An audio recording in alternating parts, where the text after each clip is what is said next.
Welcome to the TheUpside Podcast, where we help you get unstuck in your life by elevating your thinking and provoking meaningful change, always from the inside out. I'm your host, Teresa Flood, and I'm so glad you're here.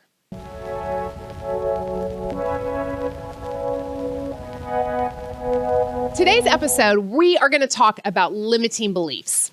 And I want to uncover a couple strategies that I believe will help you, just as they have helped me, get past those negative stinking thinking. So what is that? What is a limiting belief? We have all had them. We all have them regularly if we're completely honest with ourselves. But those are those little thoughts that whisper things like, you can't do that. You're not good enough for that. You don't have what it takes. Or it could just be a thought that causes you to think small or to dream small, to not go for the biggest and the best potential. It's anything that holds you back from reaching everything or grabbing the opportunities that are right in front of you. So limiting beliefs are just mental blocks that keep us from growing. And here's the truth. A limiting belief is not, because you're having them, is not true. You're having them because you're human.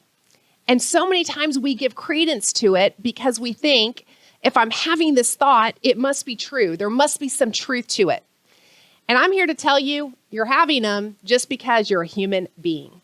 Mo Anderson, who is the CEO, was the first CEO that Gary Keller hired at Keller Williams. She was teaching a course. She's in her 80s now and has clearly accomplished much incredible things in her life and in her business. And she said in a class that I was in recently, she said, the higher you climb, the more successful you get, the more powerful the limiting beliefs will actually be.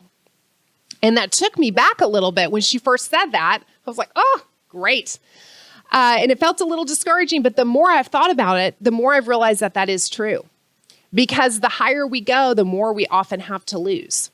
And as we grow, the risks are often greater and bigger. And yet, hopefully, as we grow, we're also learning strategies of how to take those limiting beliefs and not allow them to control us. So limiting beliefs are not a sign of failure. They're actually a sign that you're growing and pushing boundaries. So I would just challenge you, if you're encountering limiting beliefs right now, if you've got that little nagging voice trying to tell you to slow down or to think small or to not do something, it's probably because you're about to break through into a new area. You're probably challenging yourself or doing something that you've never done before. So in that way, that is a really good thing. Sometimes we just get so comfortable and we don't have these challenges because we're not actually pushing ourselves to grow. But certainly we don't want to leave these unchecked. So how do we break free from these limiting beliefs? I want to give you 3 things that I believe will help you. And the first thing is we have to identify them. You just have to call it out. Let's be real with ourselves, be honest about it. Calling it out and saying what it is doesn't make it more powerful and true. You got to get it out of the dark. It's kind of like when you're a little kid and you've got the monster under the bed. How does mom or dad help ease those fears? They go turn the light on. So many things just grow when we allow it to live in the dark, unsaid.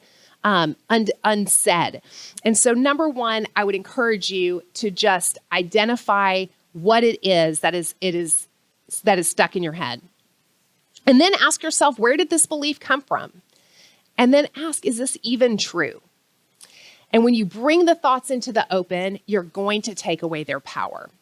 But then the second step to that, because identifying it isn't enough, is that you have to differentiate between what you can control and what you can't control.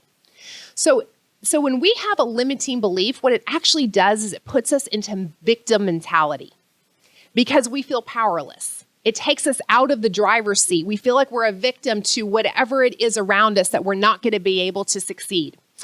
And so the key is to figure out what in this can I control and what in this can't I. So I would ask yourself the 2 questions. What part of this situation is in my power to control? And what steps can I take right now to move on forward? So for instance, maybe you're having the thought that I'm not the best there is at this particular. I see all of these other people and they're way better than I am. Okay, well, guess what? You can't control how good anybody else is. That's out of your control. Whether you're the best or not, actually, you can't control anybody else. But what you can do is control how hard that you work to improve every day. So reframing that and saying, every single day, I'm working to become the absolute best that I can be. Or maybe it's, I don't have what so-and-so has. You can control the fact that you're coachable, the fact that you're willing to learn, the fact that you're willing to work hard for what you want. So focus on not what's happening around you. You can't control whether people like you. You can't control whether they receive you. You can't control whether they think you're valuable. But what you can control is what you choose to bring to the table. And when you start focusing on the things you control, you're going to rob that limiting belief of its power, because it causes you to not see yourself anymore as a victim, but as the one that has the power to make change. And then the third thing that you should do, for number one, we're going to identify it. Number two, we're going to determine what we can control and what we can't. And then the third thing is to reframe with evidence. Reframe with evidence.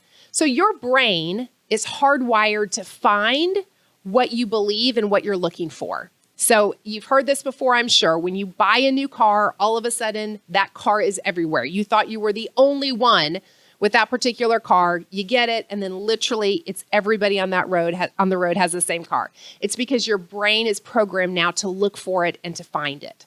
So if you focus on the negative, if we focus on what we can't do, I promise you, you're not going to make yourself a liar. You will always go out and find evidence to support that belief.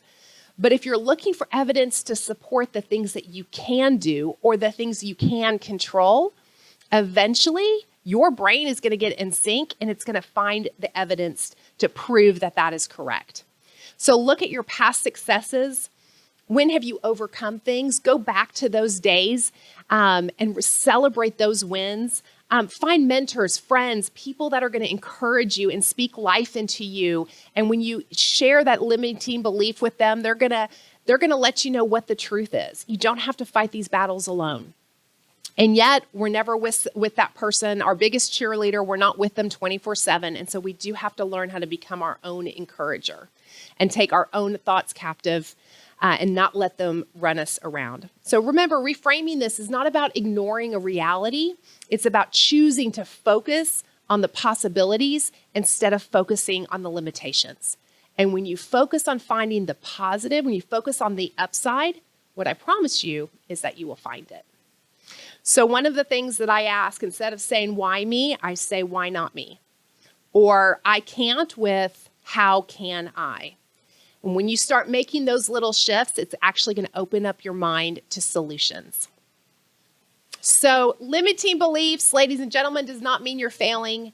You're just a human being, and it probably means you're on the verge of a major breakthrough in your life. So I encourage you to implement these things, call them out, focus on what you can control, reframe them with positivity, and with intentional steps on this, you can get that mind in line with your goals. So take a moment today, identify one limiting belief that you've been holding on to, and I encourage you to step out and break free. So please share this episode with somebody who maybe needs to hear this message. And remember, when you invest in your growth every day, you will yield great returns in your business and your life. Thank you for joining me on the Upside Podcast. We'll see you next time.